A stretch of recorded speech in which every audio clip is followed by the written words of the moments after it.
Hi everyone, I just wanted to tell you my favorite thing about the Sulwhasoo facial cleanser, and that would be just how it feels on my skin and how nice it is to use.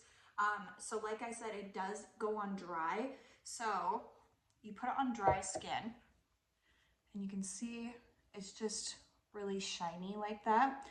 If you add water, so I just have a cup of water here, if you add that to it and work it in like that, it turns into this like really smooth white cleanser, and it feels like it's getting even kind of deeper into the pores and just eradicating any grime or dirt or anything that you have on your face. It lathers up so nicely and it just looks amazing afterwards and feels amazing. I've tried a ton of different facial cleansers.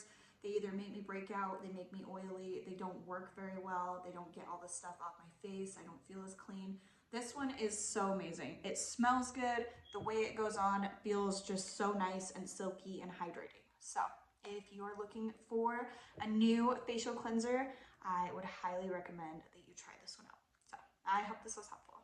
Thank you.